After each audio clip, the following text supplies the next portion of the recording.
everyone, Aaron here for Zollotech, and iOS 15 Beta 8 has been out for a little while now, and I've been using it full-time on my iPhone 12 Pro Max, and I also brought along the iPhone 8 Plus since many people wanted to know how it performs on this device, so we'll talk about that in a little while, as well as my iPad Pro, which again we'll talk about in a bit. But I've been using it full-time on my main device, and I wanted to talk about the overall stability, battery life, and more. Now the first thing I wanted to talk about is Apple's photo scanning. I mentioned in a separate video the other day, and they have delayed this. So if you haven't heard that news, they've delayed that feature to get more input from different places, such as customers and more. So that's delayed for now. It will not be in the initial release of iOS 15, or maybe not for this year, or maybe ever. So I thought I'd share that. Hopefully they get a bunch of feedback and maybe change the way they're going to roll that out, or give us the option to turn it on or off regularly.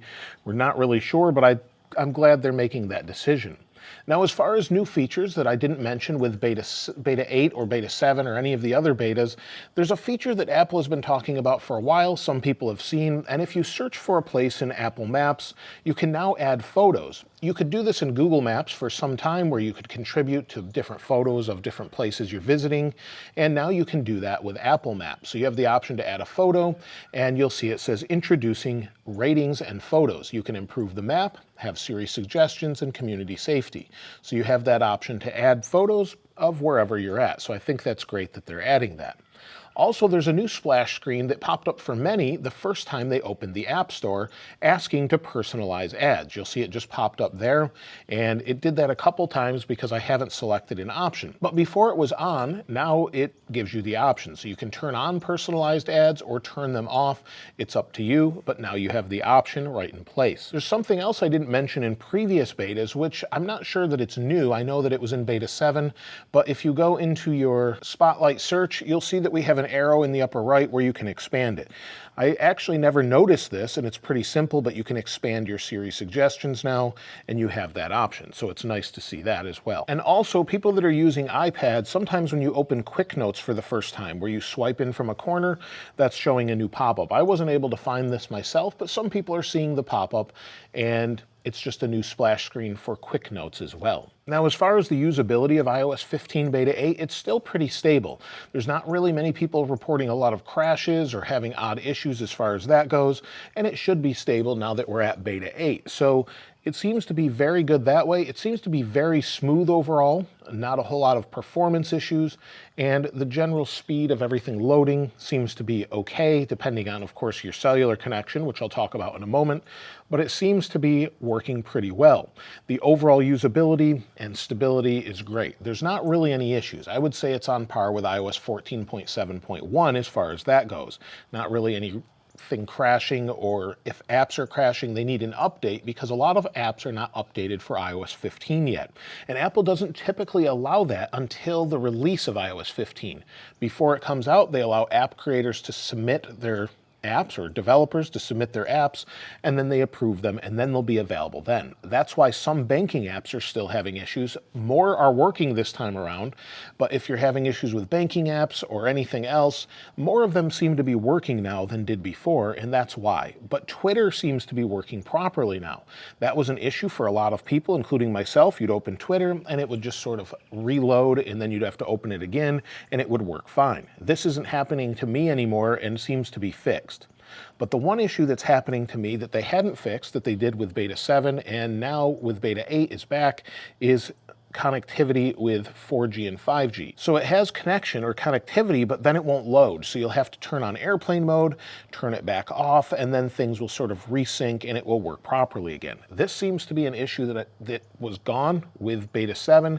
Now it's back with Beta 8. So I'm having that issue. I've noticed that on this iPhone, and I couldn't get it to connect once. I've had to restart the device because of that. So while stability is good, that connectivity issue is back, even though the modem is the same since Beta 6.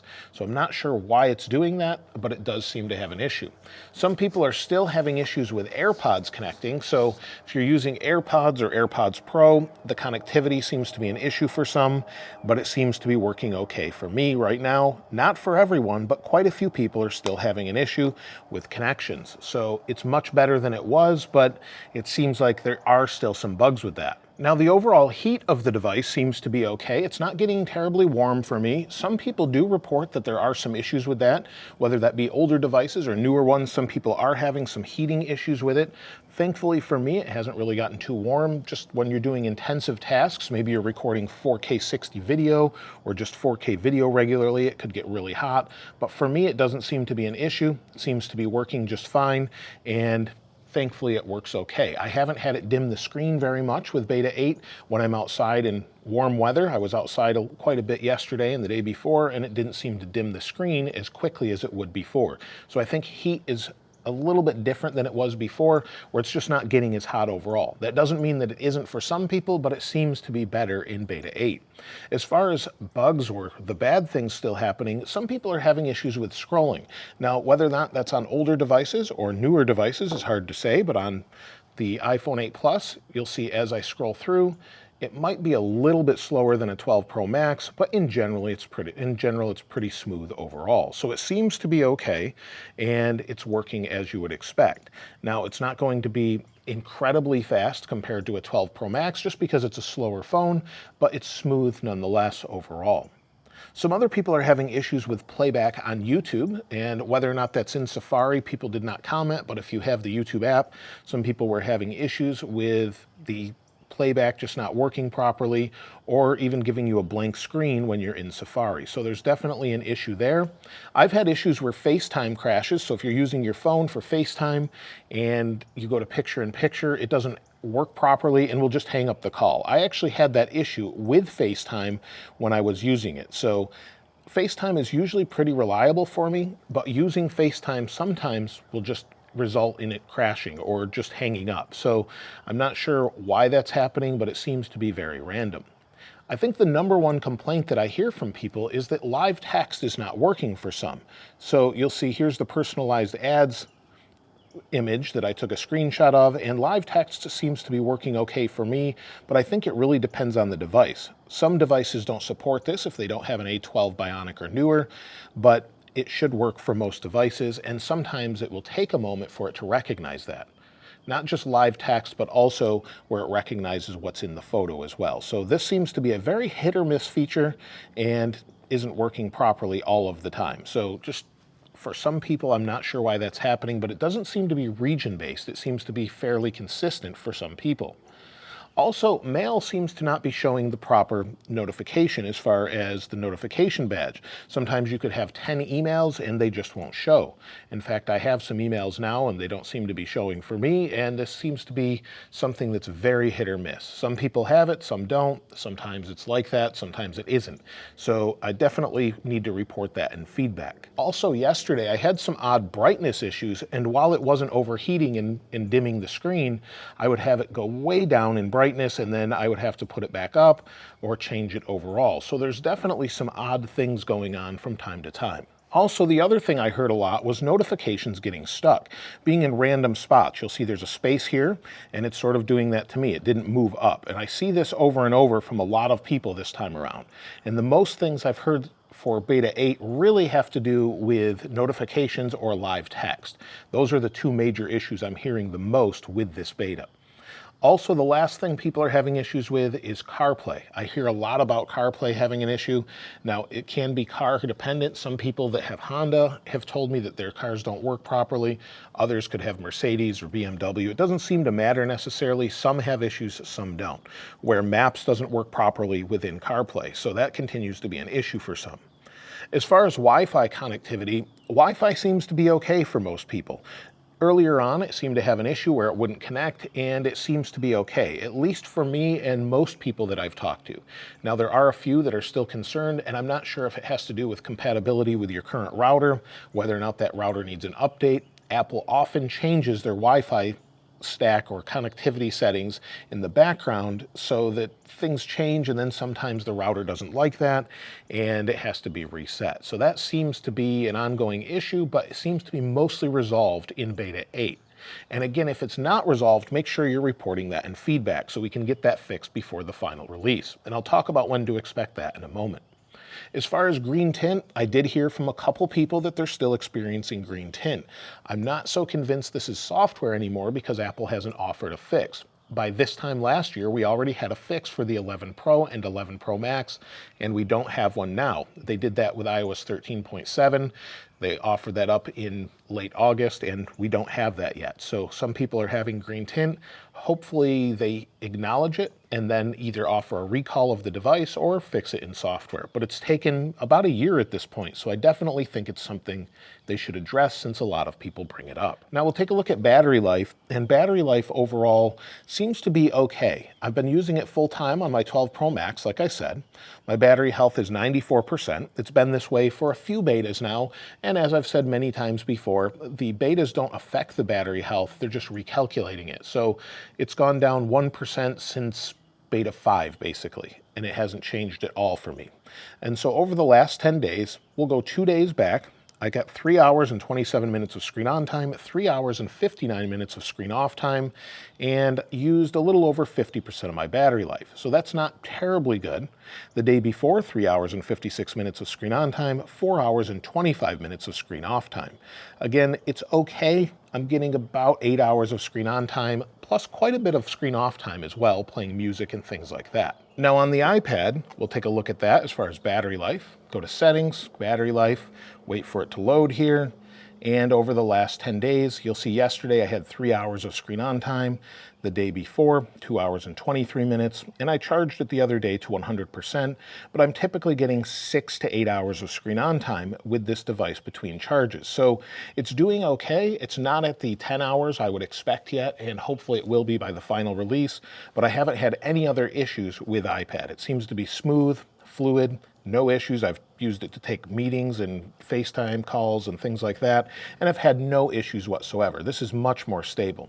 And like I said with the Quick Note, I'm not seeing a little pop-up here, but Quick Notes seems to work okay, but still no universal control. So we're still waiting for that with iOS or iPadOS and macOS. Now, as I said, performance seems to be pretty good on older devices. I know some people are pretty concerned about that, but it seems to be nice and smooth. It doesn't really seem to be affecting performance, and some people have said it's greatly improved performance. So that's a great sign. We always want to see better improvement and not a degradation or decline in performance. So if you have a battery that's gone bad, I would suggest replacing it, and that will bring up that battery health and bring back your performance. You'll see my 8 Plus is at 97%. It's performing okay. And as long as you have a battery about 80% or more, or it hasn't told you to replace it, you should be good to go there. Now, as far as when to expect iOS 15 Beta 9 or release candidate, this coming week, I would expect Apple to send out invites for an upcoming iPhone 13 event, if it's when many people are saying it is. So on the 6th or 7th, probably the 7th in the United States, as the 6th is Labor Day or a holiday, I would expect it on the 7th with maybe the date for the event on the 14th or 13th. So maybe an iPhone 13 event on Monday the 13th. That would be unlikely, but maybe we could see that. And then usually we'll have a release candidate around that time with a final release after the event, maybe a couple days after the event. So that's typically what Apple does. So whether or not we have a Beta 9 this week is hard to say, but we could have Beta 9 and a release candidate, or they could give us the release candidate and a final release on the date of the event or after the event. So Apple usually does something like that. We haven't had a Beta 9, so maybe we'll see that or maybe we won't, but it's hard to say. For those of you asking about iOS 14.8, well, I wouldn't really expect it at this point unless they're planning to release it in September as sort of a final iOS 14 update. It looks like we're just moving to iOS 15 at this point. So it's kind of an odd situation, as many people saw in Xcode, but we haven't seen even a beta of it or anything else. So this would be the first time they release something in September for the previous version, if they do that. Now, as far as if you should install iOS 15 Beta 8, if you're already on the betas, I would definitely recommend it. I know quite a few people were concerned about the CSAM photo scanning with that, and Apple has not enabled that yet in iOS 15 betas, as far as they've said. The notes mention nothing about it, and they generally would tell us if they did that and they were testing that.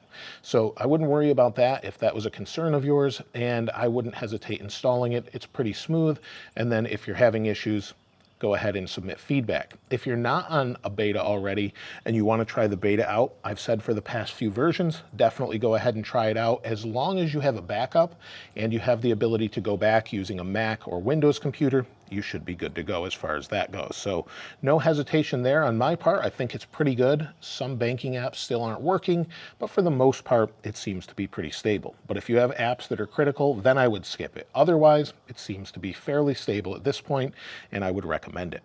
Now let's take a look at the YouTube community poll and then take a look at some of the comments. So we'll go to YouTube. And at the time of this video, you can see there's 28,000 votes, which is incredible in just a couple days, with 272 comments. And I use those comments to determine what issues people are having. So this is really helpful for all of us. You can see 35% of you were using iOS 15 Beta 8. So that seems to be increasing from Beta 7, 33%. So it goes up a little bit. And 53% are still on the public version of iOS 14.7.1. Only 3% are using 14.6 or older, and only 1% are using iOS 13.7 or older. So a lot of people are updating at this point. 8% of you are using Android. So thanks again for voting if you took place in that, and then if you commented, let's take a look at some of those. Michael said, really bad battery life after installing this version. The previous one was better. One would think that an update would make things better, but clearly this did not. Paul also said battery for me seems shorter, or is shorter for me. So clearly people are having issues with battery, but if you just installed it, give it a couple days. If it's been more than a few days, well then battery may be worse for you on this version. John said, I'm on iOS 15 Beta 8 on my iPhone 12 mini. The only bug I found was in the Messages app with the text box. Scrolling through the messages from a contact would fade into the background. When I try to respond, the Messages app freezes. I have to close the app and reopen it in order to type in the box, or in the text box. Isaac says, I'm on an iPhone 12 Pro Max on Beta 8, running beautifully, no issues at all, much better battery too. Stutterbox36 says everything seems to be running fine except for Apple Maps when using Apple CarPlay. For some reason, it periodically crashes. Zach B says, on my iPhone XS running the beta, battery life is close to what it was on iOS 14. I have not seen any bugs yet, just a bit more optimizing, and it should be ready for the public in my opinion. Nate W says, iOS 15 Beta 8 on my iPhone 12 Pro Max has been pretty good. I still think they might need to tweak the cellular and Wi-Fi issues, but other than that, my battery has been stable and performance is like no other. No slowdowns, crashes, freezes, etc. Looking forward to the public release. Andres Hinz Peter Seda says, don't know how this makes sense, but it's absolutely awful on iPhone XR. Everything is a second delayed and stability is so bad that it freezes and I have to restart my phone. I might try restoring from a backup. And if you're having these issues, since most people do find it to be stable, when I had issues, I went to my settings, then general, then transfer or reset phone, reset, and reset all settings. This does not wipe the phone, but rather resets all the settings of the phone and really fixed some issues I was having. It's a pain because you have to re-enter a lot of things such as passwords for Wi-Fi and all of your settings are changed, but it may be worth it for you since it fixed a lot of issues for me. Televisi Re says, using on iOS 15 Beta 8 on iPhone 10, there's no bug or issues there. Battery life is great and performance is so smooth, and hopefully you get the final release on iOS 15. Since iOS 14.5, live text doesn't work for me. I'm running Beta 8 now and it still doesn't work. I'm using an 11 Pro Max. And it should be working on that device, and that's where I was saying earlier that some people are still having an issue with that, and really shouldn't, but for some reason it's an issue. And then finally, my local banking app finally doesn't crash, but overall everything feels the same. And so with iOS 15 Beta 8, we're very close to the final version, and I'm glad to see that they're really getting things refined. And while iOS 15 Beta 8 or 15 in general doesn't seem like a huge update to many, there are so many small fixes and things throughout and just changes and refinements. It is quite a nice update, and I think hopefully it will bring much more stability to iOS that we've lacked for a little while. But let me know what you think about it, and let me know if you're looking forward to the upcoming iPhone 13 event, or if you're just going to hold off this year. I'd love to hear from you in the comments below. If you'd like to get your hands on this wallpaper, of course I'll link it in the description like I normally do, and if you haven't subscribed already, please subscribe, and if you enjoyed the video, please give it a like. As always, thanks for watching. This is Aaron. I'll see you next time.